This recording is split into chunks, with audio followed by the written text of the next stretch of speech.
Salut. Nous voulons retirer notre passage de la semaine dans le livre de Marc chapitre 10, les versets 46 à 49. Nous connaissons l'histoire de Bartimée, fils de Timée, qui était assis au bord du chemin pendant que Jésus passait à Jéricho.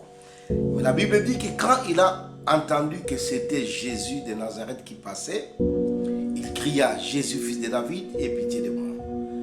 Il cria tellement fort que les gens voulaient l'empêcher de ne plus crier. Mais il criait parce qu'il avait entendu que c'était Jésus de Nazareth qui passait. Donc il connaissait quelque part qu'est-ce que Jésus de Nazareth devait faire, que lui il appelle fils de David, que les gens ne connaissaient pas. Et la Bible dit, le verset 49 qui est intéressant, Jésus s'arrêta et dit: appelez-les. Ils appelèrent l'aveugle en lui disant: prends courage, lève-toi, il t'appelle. Il t'appelle. Il, c'est Jésus. Jésus est qui? Pour toi qui t'appelle, parce que Jésus t'appelle aujourd'hui. Je ne sais pas quelle est la situation que tu traverses en ce moment, parce que l'aveugle Bartimée était abandonné à lui-même. Mais il a su que le jour où il rencontrerait Jésus, il devait avoir les secours. Jésus t'appelle aujourd'hui. Si tu entends sa voix, sache que tu es dans de bonnes dispositions de guérison, de délivrance, de miracle. La Bible dit que Jésus l'appelle. On lui dit: il t'appelle. Je dis à quelqu'un aujourd'hui que Jésus t'appelle. Il, c'est le roi des rois. Il, c'est le Seigneur des seigneurs. Il, c'est celui qui donne la solution à tous les problèmes. Bien-aimé, le monde est perturbé comme j'aime le dire. Mais il, Jésus, il n'est pas des humains, Jésus. Il est spirituel, il est Dieu. Il parle encore aujourd'hui. La Bible dit que Dieu lui a donné le nom qui est au-dessus de tous les noms. Au travers des noms de Jésus, tout genou fléchit. Le problème que tu as en ce jour a un nom. Au nom de Jésus, ce problème n'a pas de valeur. Élève Jésus. La Bible dit dans le désert, Moïse éleva le serpent. Pourquoi? Tout celui qui regardait le serpent était guéri.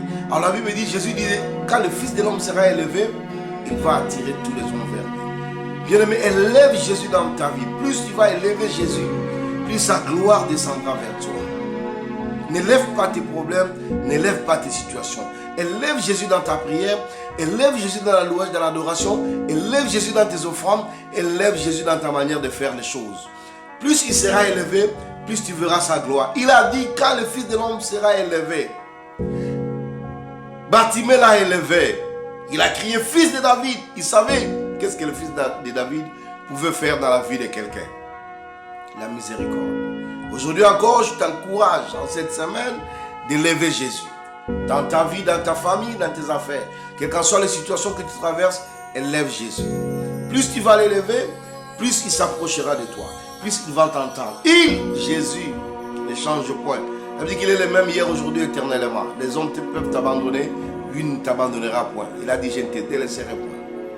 Donc, n'ayez pas de problème du cancer, du coronavirus, de l'Ebola, du chômage, du célibat, de tous les problèmes que tu peux avoir. Ces problèmes ont un nom. Le nom de Jésus est au-dessus et dépasse tous ces noms.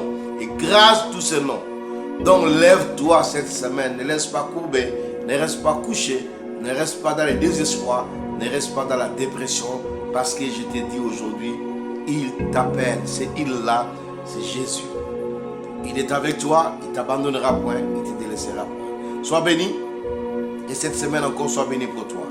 C'était la synthèse de notre prédication